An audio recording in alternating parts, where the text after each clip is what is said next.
안녕하세요. 저는 박미순이라고 합니다. 올해 65이고요. 정말 기가 막힌 제 이야기 좀 들어주세요. 제가 평생을 바쳐 키운 딸이 하나 있어요. 소영이라고 하는데 간호사로 일하는 착한 아이거든요. 그 딸이 결혼한 지 벌써 7년이 됐는데 사위가 대기업 과장이라고 해서 처음에는 정말 좋은 사람을 만났다고 생각했지요. 사위 이름은 정민수라고 해요. 35살인데 대기업에서 과장으로 일하고 있어요. 키도 크고 외모도 괜찮고 무엇보다 직장이 좋아서 주변에서 다들 부러워했어요. 처음에는 정말 좋은 사위였어요. 저한테도 예의 바르게 대하고 명절마다 용돈도 챙겨주고 말이에요. 그런데 결혼하고 시간이 지나면서 뭔가 이상하더라고요. 제일 먼저 눈에 띈 건 딸 소영이의 표정이었어요. 예전에는 항상 밝고 웃음이 많은 아이였는데 점점 어두워지는 거예요. 얼굴에 생기가 없고 자주 한숨을 쉬더라고요. 소영아, 무슨 일 있니? 요즘 기분이 안 좋아 보인다 하고 물어봤더니 아니에요, 엄마. 그냥 직장에서 좀 힘들어서요. 하면서 대충 넘어가더라고요. 하지만 엄마 눈을 속일 수는 없죠. 분명히 뭔가 있다는 걸 직감했어요. 그런데 정말 이상한 일들이 자꾸 생겼어요. 소영이가 집에 올 때마다 얼굴에 상처가 있는 거예요. 어떻게 다쳤니? 하고 물어보면 계단에서 넘어졌어요. 하거나 문에 부딪혔어요 하면서 변명만 하더라고요. 더 이상한 건 소영이가 집에 올 때 항상 혼자 온다는 거였어요. 예전에는 사위도 함께 왔는데 어느 때부터인가 사위는 바쁘다는 핑계로 얼굴을 잘 안 보이더라고요. 민수는 왜 안 와? 하고 물어보면 회사 일이 많아서요. 야근도 자주 하고 하면서 사위를 감싸기만 하더라고요. 그런데 제일 마음 아픈 건 손녀 하은이 얘기였어요. 6살배기 아이가 할머니한테 와서 하는 말이 할머니, 우리 아빠가 엄마를 때렸어요 하는 거예요. 그 말을 듣는 순간 정말 가슴이 철렁했어요. 하은아, 그게 무슨 말이야? 하고 물어봤더니 아빠가 엄마한테 소리치고 때렸어요. 엄마가 울었어요. 하더라고요. 딸한테 바로 물어봤죠. 소영아, 민수가 너를 때리니? 했더니 소영이가 깜짝 놀라면서 아니에요. 엄마. 하은이가 잘못 봤나 봐요. 하면서 부인하더라고요. 하지만 아이가 거짓말할 나이가 아니잖아요. 분명히 뭔가 있다는 걸 알 수 있었어요. 그 이후로 저는 소영이를 더 자세히 관찰하기 시작했어요. 그랬더니 정말 이상한 점들이 계속 발견됐어요. 소영이 팔목에 멍이 있는 걸 봤는데 어떻게 다쳤니? 하고 물어보니까 침대에서 떨어졌어요 하더라고요. 하지만 그 멍 모양이 누군가 손으로 잡은 것처럼 보였어요. 또 어떤 때는 목에 스카프를 항상 두르고 다니더라고요. 한여름에도 말이에요. 분명히 목에 뭔가 숨기고 싶은 게 있는 것 같았어요. 그런데 결정적인 사건이 일어났어요. 소영이가 갑자기 응급실에 실려간 거예요. 그날 새벽 2시쯤이었는데 병원에서 전화가 왔어요. 보호자시죠? 환자가 응급실에 와 있습니다. 하더라고요. 급하게 병원에 달려갔더니 소영이가 침대에 누워 있는데 얼굴이 온통 멍투성이었어요. 입술이 터져서 피가 나고 눈 주위가 시퍼렇게 멍들어 있었어요. 의사 선생님이 저를 따로 부르시더라고요. 어머님, 환자가 심한 외상을 입었는데요. 이게 단순한 사고로 보이지 않습니다. 누군가한테 폭행을 당한 것 같아요 하시는 거예요. 그 말을 듣는 순간 정말 하늘이 무너지는 것 같았어요. 제가 걱정했던 일이 현실이 된 거였어요. 소영이한테 도대체 누가 이런 짓을 했니? 하고 물어봤더니 엄마, 제가 계단에서 굴러떨어졌어요 하면서 또 거짓말을 하더라고요. 하지만 의사 선생님 말씀으로는 계단에서 떨어져서 생기는 상처가 아니라고 하시더라고요. 분명히 누군가 주먹으로 때린 흔적이라고요. 그때 사위 민수가 병원에 나타났어요. 그런데 그 사람 표정이 이상하더라고요. 걱정하는 기색은 전혀 없고 오히려 짜증이 난다는 듯한 표정이었어요. 소영이가 왜 이렇게 됐냐? 하고 물어봤더니 장모님, 소영이가 술을 좀 마시고 집에서 넘어진 것 같아요 하더라고요. 그런데 소영이는 술을 거의 안 마시는 아이거든요. 그것도 거짓말이라는 걸 알 수 있었어요. 더 이상한 건 민수가 의사한테 빨리 퇴원시켜달라고 재촉하는 거예요. 제대로 검사도 안 받았는데 말이에요. 의사 선생님이 좀 더 지켜봐야 한다고 하니까 괜찮습니다. 집에서 쉬게 하겠습니다. 하면서 강하게 밀어붙이더라고요. 그 모습을 보면서 확신했어요. 이 사람이 우리 딸을 때린 게 틀림없다고. 소영이가 병원에 입원해 있는 동안 저는 하은이를 데리고 왔어요. 그리고 아이한테 조심스럽게 물어봤어요. 하은아, 엄마가 어떻게 다쳤는지 할머니한테 말해줄 수 있을까? 하니까 아이가 눈물을 글썽이면서 아빠가 엄마를 때렸어요. 정말 세게 때렸어요. 하더라고요. 언제부터 아빠가 엄마를 때렸니? 하고 물어봤더니 몇 번 봤어요. 아빠가 화나면 엄마를 때려요 하는 거예요. 그 말을 듣는 순간 정말 피가 거꾸로 솟는 것 같았어요. 그 놈이 우리 딸을 계속 때리고 있었다는 거잖아요. 하은이가 또 말하더라고요. 할머니, 엄마가 울면서 아빠한테 미안하다고 했어요. 그런데 아빠는 계속 화냈어요. 하면서요. 제 딸이 그 놈한테 맞으면서도 미안하다고 했다니. 정말 가슴이 찢어지는 것 같았어요. 다음 날 소영이가 퇴원하는 날, 저는 딸을 따로 불러서 진실을 말해달라고 했어요. 소영아, 엄마한테는 진실을 말해줘. 민수가 너를 때린 거지? 하니까 소영이가 한참을 망설이더니 결국 고백하더라고요. 엄마, 죄송해요. 제가 잘못해서 그런 거예요. 하면서 말이에요. 내가 뭘 잘못했다고 그래? 맞을 짓을 했다는 거니? 하고 물어봤더니 제가 집안일을 제대로 못해서요. 그리고 돈 관리도 잘못하고 하더라고요. 말도 안 되는 소리였어요. 그런 이유로 사람을 때릴 수 있나요? 소영아, 그 사람이 너를 때리는 게 맞는 일이니? 넌 그 사람의 노예가 아니야 하고 말했는데 소영이가 엄마, 제발 아무한테도 말하지 마세요. 민수가 알면 더 화낼 거예요. 하더라고요. 그 말을 듣고 정말 화가 났어요. 우리 딸이 그 놈한테 완전히 조종당하고 있다는 걸 알 수 있었거든요. 그날 밤, 저는 잠을 한숨도 못 잤어요. 계속 딸 생각만 났어요. 제가 그렇게 소중하게 키운 딸이 그런 대우를 받고 있다니. 그리고 결심했어요. 이제 더 이상 참을 수 없다고. 그 놈의 정체를 제대로 파헤쳐서 딸을 구해내겠다고. 다음 날부터 저는 조용히 민수에 대해 알아보기 시작했어요. 겉으로는 대기업 과장이라고 하지만 실제로는 어떤 사람인지 확인해보고 싶었거든요. 그런데 며칠 후에 더 충격적인 일을 발견했어요. 소영이를 데리고 병원에 치료받으러 갔는데 의사 선생님이 저를 따로 부르시더라고요. 어머님, 환자분 몸에 오래된 상처들이 많이 있어요. 이게 한두 번 맞은 게 아닌 것 같습니다. 하시는 거예요. 의사 선생님이 보여주신 엑스레이를 보니까 소영이 갈비뼈에 금이 간 흔적이 있었어요. 그것도 몇 달 전에 다친 것 같다고 하시더라고요. 우리 딸이 언제 갈비뼈를 다쳤다고 했나요? 하고 물어봤더니 몇 달 전에 심하게 기침해서 갈비뼈가 아프다고 했었는데 병원에는 안 간다고 했어요. 하더라고요. 그때 깨달았어요. 그 놈이 우리 딸을 몇 달 전부터 계속 때리고 있었다는 걸 말이에요. 집에 돌아와서 소영이한테 너 몇 달 전에 갈비뼈 다친 거 정말 기침 때문이니? 하고 물어봤더니 소영이가 말을 못 하더라고요. 한참 있다가 엄마, 그때 민수가 좀 화가 나서 하면서 진실을 말해주더라고요.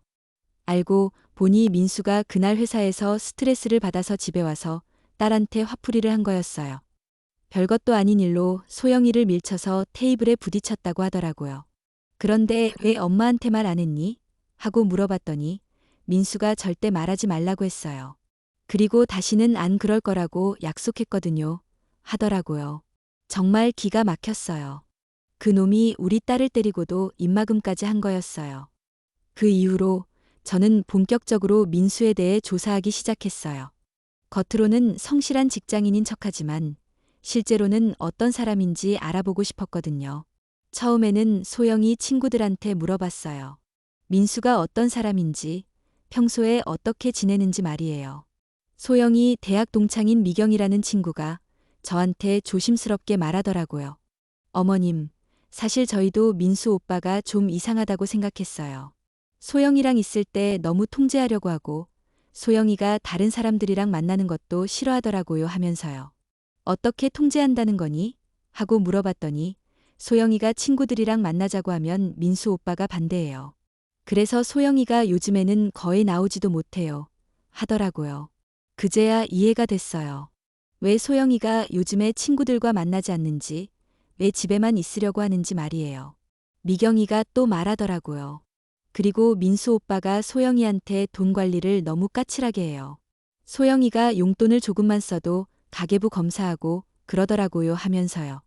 가계부 검사? 하고 되물어봤더니 네, 소영이가 뭘 샀는지 영수증까지 다 확인한대요. 그래서 소영이가 스트레스를 많이 받고 있어요.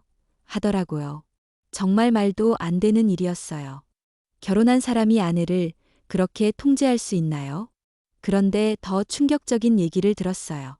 미경이가 어머님, 그런데 민수 오빠가 요즘에 늦게 들어온다고 소영이가 고민하고 있어요. 하더라고요. 늦게 들어온다고? 하니까 회사 일 때문이라고 하는데 주말에도 나가고 그래서 소영이가 의심하고 있어요. 하더라고요. 그 말을 듣고 뭔가 이상하다는 생각이 들었어요. 대기업 과장이라고 해도 주말까지 일할 일이 그렇게 많나 싶었거든요. 저는 조금 더 자세히 알아보기로 했어요. 남편이 살아있을 때 알고 지내던 조사업체가 있었거든요. 남편 사업할 때 거래처 신용조회 같은 걸 부탁했던 곳이었어요. 김 실장님, 오랜만이에요. 혹시 사람 하나 알아봐 주실 수 있나요? 하고 전화를 걸었더니 사모님, 무슨 일이세요? 하면서 반갑게 맞아주더라고요. 저는 민수에 대해 알아봐 달라고 부탁했어요. 직장 생활은 어떻게 하는지, 평소 행실은 어떤지 말이에요. 일주일 후에 김 실장이 연락을 줬어요. 사모님, 결과가 나왔는데요. 한번 만나서 얘기하죠. 하더라고요. 다음 날 만났는데 김 실장이 보여준 자료를 보고 정말 기가 막혔어요. 사모님, 정민수 씨가 최근 3개월 동안 강남 일대 유흥업소를 자주 출입했습니다. 그것도 거의 매주 가고 있어요. 하더라고요. 유흥업소요? 하고 되물어봤더니 네, 룸살롱이나 단란주점 같은 곳들이요. 회사 사람들과 간다고는 하는데 혼자 가는 경우도 많더라고요 하더라고요. 그제야 민수가 왜 늦게 들어오는지 알 수 있었어요. 회사 일 때문이 아니라 그런 곳에서 놀고 있었던 거였어요. 김 실장이 더 충격적인 얘기를 해주더라고요. 그리고 사모님, 정민수 씨가 온라인 도박을 하고 있는 것 같습니다. 하면서요. 도박이요? 하니까 네, 인터넷 카지노 같은 곳에서 돈을 걸고 있어요. 금액도 만만치 않더라고요. 하더라고요. 정말 어이가 없었어요.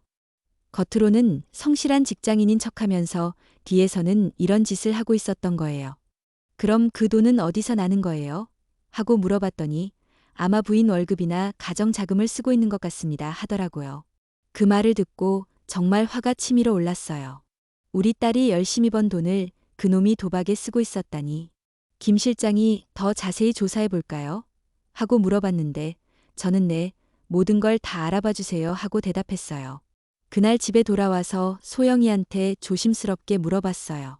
소영아, 요즘 집안 경제가 어떠니? 생활비 같은 거 부족하지 않아? 하니까 소영이가 그게 요즘 민수가 돈을 많이 써서 좀 힘들어요. 하더라고요. 무슨 돈을 많이 써? 하고 물어봤더니 회사 사람들이랑 만나는데 돈이 많이 든다고 해요. 그래서 제 월급을 거의 다 갖다 주고 있어요. 하더라고요. 정말 기가 막혔어요. 민수가 유흥비와 도박비로 쓸 돈을 우리 딸한테서 뜯어가고 있었던 거예요. 그럼 너는 용돈은 어떻게 써? 하고 물어봤더니 제가 따로 모아둔 돈이 좀 있어서 그걸로 써요 하더라고요. 알고 보니 소영이가 결혼 전에 모아둔 적금까지 깨서 생활하고 있었어요. 그 돈마저 민수가 다 가져가고 있었던 거죠. 소영아, 그 사람이 그 돈으로 뭘 하는지 알아? 하고 물어봤는데 소영이는 회사 일 때문에 필요하다고 해요 하면서 민수를 믿고 있더라고요. 저는 더 이상 참을 수 없었어요. 우리 딸을 때리는 것도 모자라서 돈까지 뜯어가고 있다니. 며칠 후에 김 실장한테서 또 연락이 왔어요. 이번에는 더 충격적인 소식이었어요. 사모님, 정민수 씨가 다른 여자와 만나고 있는 것 같습니다. 하더라고요. 다른 여자요? 하니까 네, 회사 후배 여직원과 자주 만나고 있어요. 그것도 업무 외적으로 말이에요. 하더라고요.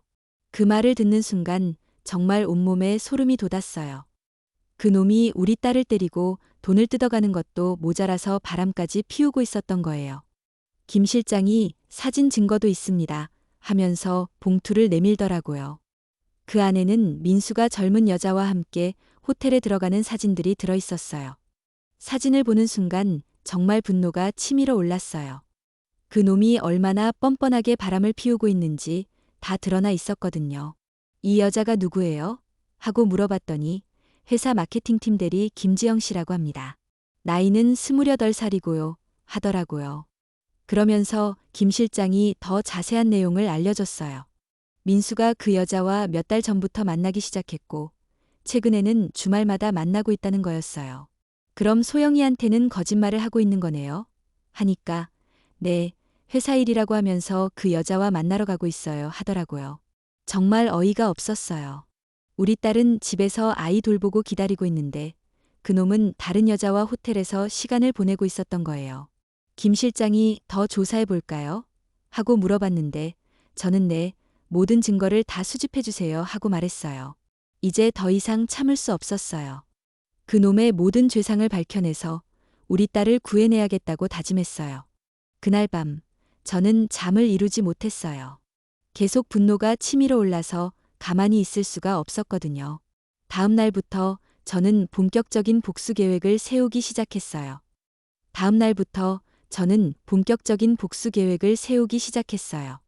하지만 무작정 감정으로만 행동하면 안 된다는 걸 알고 있었거든요. 철저하게 준비해서 그놈을 완전히 무너뜨려야 했어요. 제일 먼저 한 일은 소영이 명의로 된 재산을 보호하는 것이었어요. 혹시 민수가 소영이 모르게 돈을 더 빼돌릴까봐 걱정됐거든요. 저는 은행에 가서 소영이와 공동 명의로 된 통장을 만들었어요. 그리고 소영이한테 앞으로 월급은 이 통장으로 받아라. 엄마가 도와줄게 하고 말했어요. 엄마, 왜 갑자기? 하고 소영이가 물어봤는데 그냥 딸 앞으로 적금 하나 더 만들어주고 싶어서 하고 둘러댔어요. 소영이는 별 의심 없이 통장을 만들어줬어요. 이제 민수가 함부로 돈을 건드릴 수 없게 됐죠. 그 다음에는 김 실장한테 더 자세한 조사를 의뢰했어요. 민수의 모든 행적을 파악하고 싶었거든요. 김 실장님, 정민수가 회사에서 어떤 사람인지도 알아봐 주세요.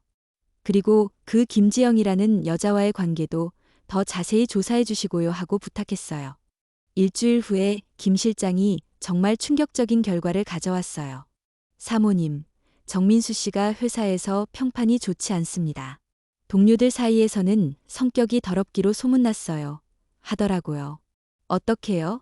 하고 물어봤더니 후배들한테 일을 떠넘기고 자기 실수는 남한테 뒤집어 씌우고 그런다고 해요. 그래서 팀 내에서 왕따 당하고 있대요. 하더라고요. 집에서는 그렇게 잘난 척하면서 회사에서는 그런 사람이었다니 정말 기가 막혔어요. 김 실장이 계속 말하더라고요. 그리고 김지영 씨와의 관계인데요. 이게 단순한 불륜이 아닌 것 같습니다 하면서요. 무슨 말씀이세요? 하니까 정민수 씨가 그 여자한테 돈을 상당히 많이 써주고 있어요. 명품 가방도 사주고 고급 레스토랑에서 식사도 하고요 하더라고요. 그 말을 듣고 정말 화가 치밀어 올랐어요. 우리 딸한테서 뜯어간 돈으로 다른 여자한테 명품을 사주고 있었던 거예요. 얼마나 썼는지 알 수 있나요? 하고 물어봤더니 카드 내역을 보니까 한 달에 몇백만 원씩 쓰고 있어요. 모두 그 여자를 위한 지출이고요 하더라고요. 정말 어이가 없었어요. 그러면서 집에서는 소영이한테 돈 아껴 쓰라고 타박하고 있었던 거예요. 김 실장이 더 충격적인 얘기를 해주더라고요. 그리고 사모님, 정민수 씨가 그 여자와 동거를 준비하고 있는 것 같습니다 하면서요. 동거요? 하니까 최근에 오피스텔을 알아보고 다니고 있어요. 그 여자와 함께 말이에요 하더라고요. 그 말을 듣는 순간 정말 온몸이 떨렸어요. 그 놈이 우리 딸과 이혼할 생각을 하고 있다는 뜻이잖아요. 증거는 있나요? 하고 물어봤더니 네, 부동산 중개업소에서 확인했습니다. 정민수 씨와 김지영 씨가 함께 와서 집을 보고 갔다고 해요. 하더라고요. 그러면서 김 실장이 부동산 중개업소 CCTV 화면을 보여줬어요. 정말로 민수와 그 여자가 손을 잡고 집을 보러 다니는 모습이 찍혀 있었어요. 저는 그 자료들을 모두 복사해서 가져왔어요. 이제 민수의 모든 죄상이 다 드러났거든요. 집에 돌아와서 저는 변호사를 찾아갔어요. 남편이 살아있을 때 알고 지내던 박 변호사였죠. 박 변호사님, 제 사위가 딸을 폭행하고 바람을 피우고 있는데 이혼 소송을 어떻게 진행해야 할까요? 하고 상담을 받았어요. 박 변호사가 제가 가져간 자료들을 보더니 이 정도면 승소 확률이 100%입니다. 유책 배우자가 명확하니까 이 자료와 양육권 모두 딸분이 가져갈 수 있어요. 하더라고요. 그런데 딸이 아직 이혼 의사가 없어서요 하니까 그럼 일단 증거를 더 확실하게 수집하고 기다리시는 게 좋겠네요 하더라고요. 박 변호사가 혹시 사위분 회사에도 알릴 생각이세요? 하고 물어봤는데 저는 그것도 고려해 보겠습니다 하고 대답했어요. 그런데 며칠 후에 정말 견딜 수 없는 일이 또 일어났어요. 소영이가 또 다쳐서 병원에 왔다는 연락을 받은 거예요. 이번에는 팔목을 삐었다고 하더라고요. 급하게 병원에 갔더니 소영이가 깁스를 하고 있었어요. 어떻게 다쳤니? 하고 물어봤더니 계단에서 넘어졌어요 하면서 또 거짓말을 하더라고요. 하지만 의사 선생님이 저한테 따로 말씀해 주시더라고요. 이건 계단에서 넘어져서 생기는 부상이 아닙니다. 누군가 팔을 비틀어서 생긴 상처예요 하면서요. 그 말을 듣고 정말 참을 수 없었어요. 그 놈이 또 우리 딸을 때린 거였어요. 소영이한테 정말로 계단에서 넘어진 거니? 하고 물어봤더니 소영이가 눈물을 흘리면서 엄마, 제발 아무 말 하지 마세요 하더라고요. 왜 또 맞았니? 무슨 일이 있었던 거야? 하고 계속 물어봤더니 소영이가 결국 말하더라고요. 민수가 회사에서 스트레스를 받아서 집에 와서 화풀이를 했어요. 제가 저녁을 늦게 준비했다고 화를 내더라고요 하면서요. 그래서 팔을 비튼 거야? 하니까 제가 변명하려고 하니까 갑자기 팔을 잡아서 비틀었어요 하더라고요. 정말 분노가 치밀어 올랐어요. 그 놈이 회사에서 당한 스트레스를 우리 딸한테 푸는 거였어요. 소영아, 이제 그만해. 더 이상 참지 마 하고 말했는데 소영이가 엄마, 하은이 때문에 참아야 해요. 이혼하면 하은이가 아빠 없이 자라야 하잖아요. 하더라고요. 그 말을 듣고 정말 안타까웠어요.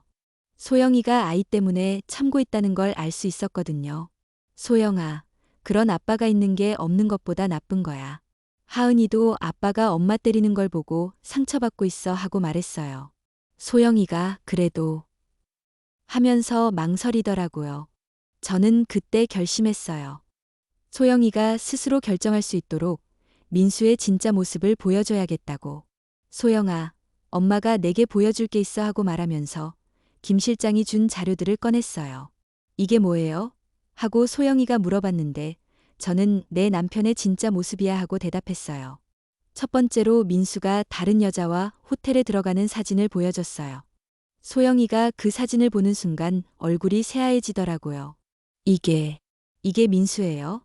하면서 떨리는 목소리로 물어봤어요. 그래, 내 남편이 다른 여자와 바람 피우고 있어 하고 말했더니 소영이가 주저앉으면서 울기 시작했어요. 그 다음에 민수가 도박하는 증거와 돈을 함부로 쓰는 내역들을 다 보여줬어요. 내가 힘들게 번 돈을 이런 데 쓰고 있었어. 그리고 다른 여자한테 명품도 사주고 있고 하고 말했어요. 소영이가 모든 자료를 보고 나서 엄마, 이게 다 진짜예요? 하고 물어봤는데 저는 다 확실한 증거들이야 하고 대답했어요. 그때 소영이가 엄마, 저 이제 어떻게 해야 해요? 하면서 제 품에 안겨서 울더라고요. 이제 결정해야지. 더 이상 그런 놈과 살 수는 없잖니 하고 말했어요. 소영이가 한참을 울고 나서 엄마, 도와주세요. 저 혼자서는 못하겠어요. 하더라고요.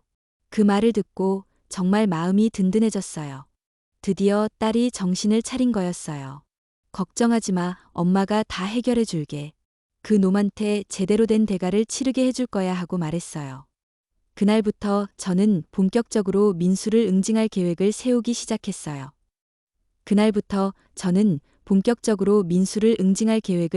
시작했어요. 하지만 섣불리 움직이면 안 됐어요. 그 놈이 눈치채면 증거를 없애거나 도망갈 수도 있었거든요. 저는 김 실장한테 좀 더 결정적인 증거를 잡아주세요. 그 놈이 절대 변명할 수 없을 정도로요 하고 부탁했어요. 김 실장이 알겠습니다. 시간을 좀 더 주시면 완벽한 증거를 수집해드리겠습니다. 하더라고요.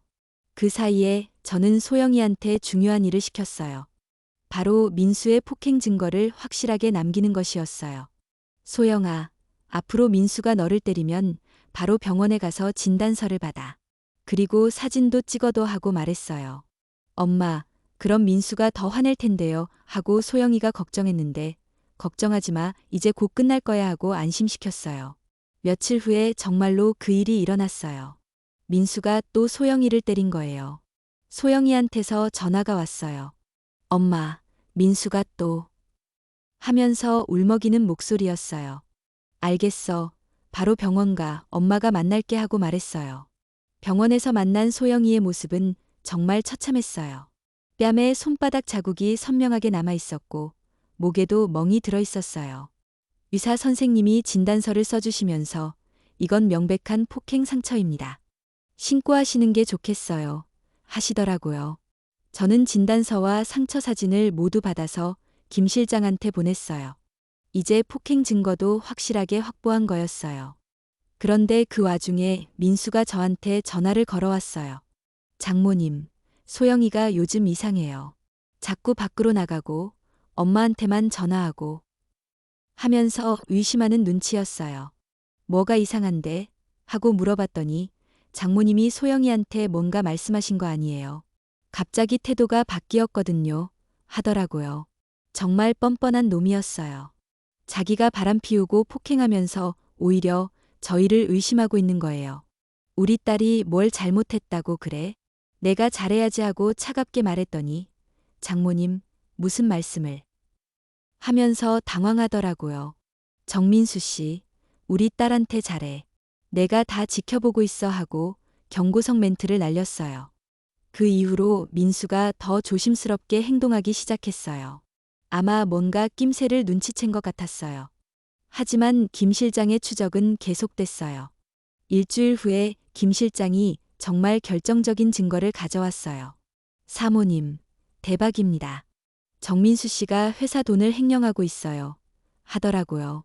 횡령이요? 하고 깜짝 놀라서 물어봤더니 네, 회사 법인카드로 개인적인 용도로 돈을 쓰고 있어요. 그것도 상당한 금액이고요. 하더라고요. 김 실장이 보여준 자료를 보니까 민수가 법인카드로 김지영과의 데이트 비용, 호텔비, 심지어 명품까지 샀더라고요. 이건 명백한 업무상 횡령이죠. 회사에서 알면 바로 해고감이에요.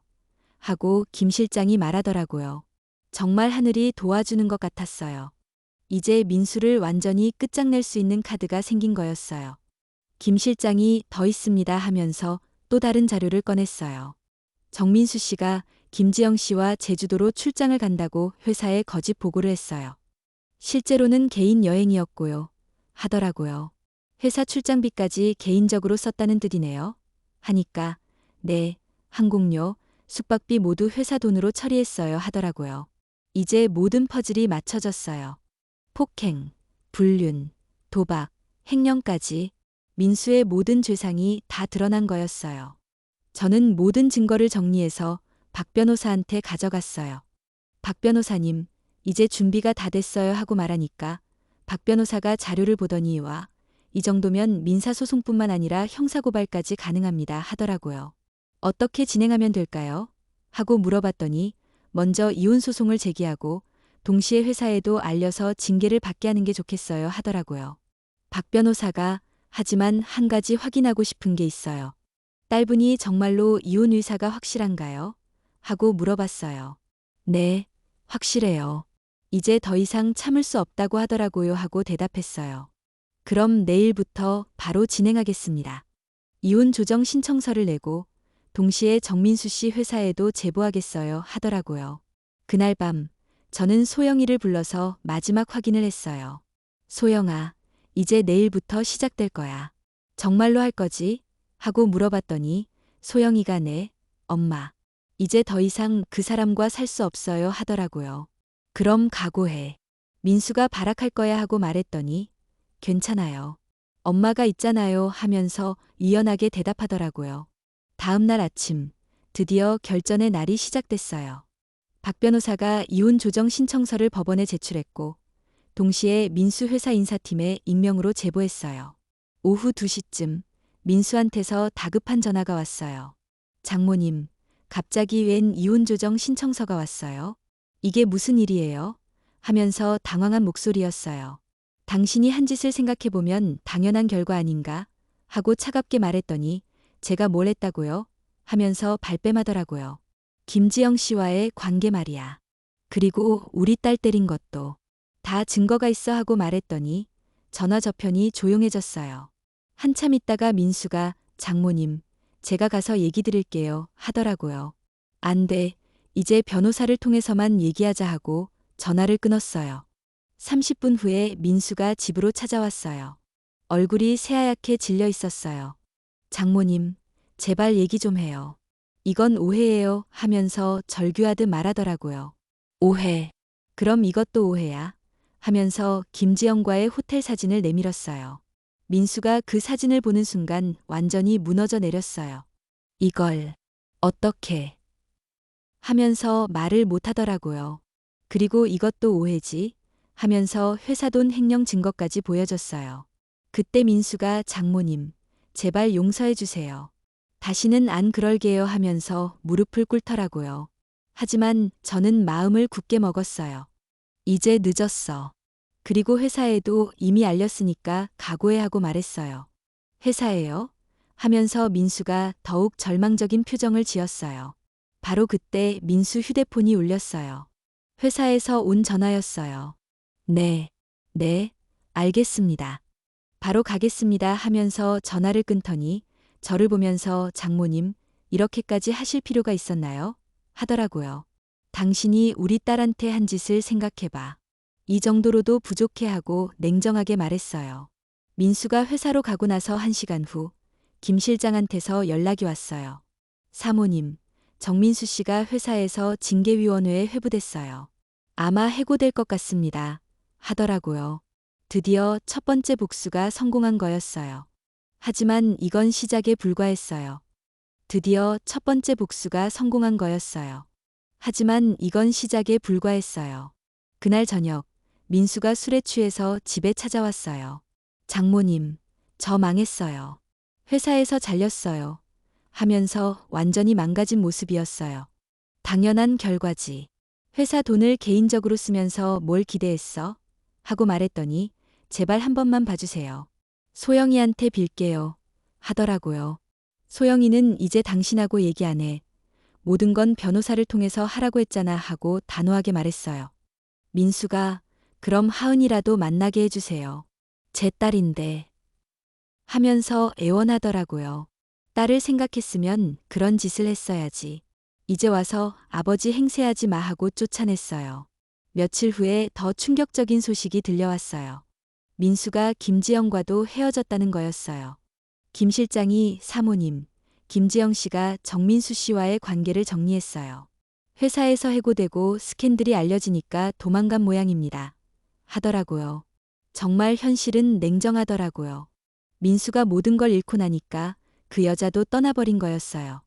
그런데 진짜 중요한 건 그 다음이었어요. 법원에서 이혼 조정 날짜가 잡혔다는 연락이 온 거예요. 박 변호사가 사모님, 다음 주 화요일에 첫 조정이 있어요. 모든 증거를 가지고 가겠습니다. 하더라고요. 조정 당일, 저는 소영이와 함께 법원에 갔어요. 민수는 변호사도 없이 혼자 왔더라고요. 조정위원이 양측의 주장을 들어보겠습니다. 하고 시작했어요. 우리 쪽 변호사가 준비해온 모든 증거를 제출했어요.